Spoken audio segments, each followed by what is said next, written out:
Assalomu alaykum azizlar, omonmisizlar? Tabriklar uchun katta rahmat. Judayam xursand bo'ldik. To'g'risini aytsam, hayajonli kunlar, hayajonli onlar bo'lib o'tdi. O'g'lim Azizbek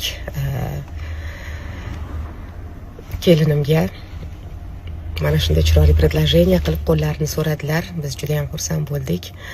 Va bizni oilamiz, ularning oilalari birgalikda mana shu Sokol lageriga borib, ularning quvonchli kunlariga sherik bo'ldik. Nega Sokol? Nega lager?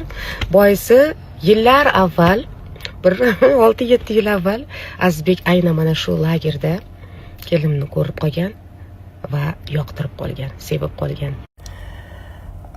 Kuzatuvchilarimning orasida bunday dabdabani nima keragi bordi deganlar ham topildi. To'g'risini aytaman, o'g'lim shuni xohladi va biz uni qo'llab-quvvatladik. Boisi meni nazdimda erkak kishi, yigit kishi pul topayotganda har xil sablaznlar paydo bo'ladi. Bilasiz, chet elda o'qiydi va uni nazoratsiz desam ham bo'ladi, qaysidir ma'noda, va topgan pulini u ham o'qiydi, ham ishlaydi. Topgan pulini mayda-chuyda o'sha aysh ishratga, klublarga yoki qandaydir nima deydi, kayfiyatni ko'taradigan narsalarga ishlatgandan ko'ra, mana shunday chiroyli tadbirlarga o'zi pul yig'ib, o'zi mana shunday chiroyli, go'zal tadbirlarni qilgani ma'qul deb topdik va biz qo'llab-quvvatlab aytdik, agar sen xohlasang, o'zing pulingni yig'ib, puling bo'lganda qilib beramiz dedik. Shunday ekan, biz farzandlarimizni qo'llab-quvvatlashda davom etamiz. Katta orzular qilishsin, orzulariga erishsin. O'sha xohlagan nikoh uzuklari, xohlagan mirimiga taqmoqchi bo'lgan chiroyli o'sha uzuklarni o'zlari pul yig'ib olgani yaxshi deb o'ylayman. Azizbekka boshida aytdim, bolam, chiroylilardan olgin, yaxshisidan olgin va o'zing olasan dedim. Chunki meni fikrimcha, ayol kishiga rasxod qilinsa, uni qadri yanada yaxshiroq bo'ladi.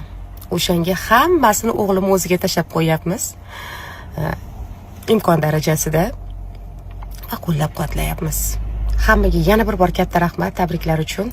Hammamizni farzandlarimiz baxtli, saodatli bo'lsa va biz ham farzandlarimizni baxtini, kamolini baxtdan sarmast bo'lib ko'rish nasib etsin.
Ассаламу алейкум. Ассалам. Поздравляем. Спасибо. Всех благ желаем. Всего самого наилучшего. Всего здоровья.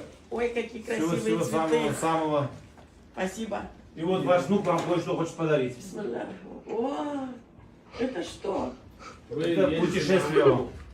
Umraga yo'llanma. Bu qo'yibdingiz oyijon? Rosta. Rostdan. Menga aytdilar.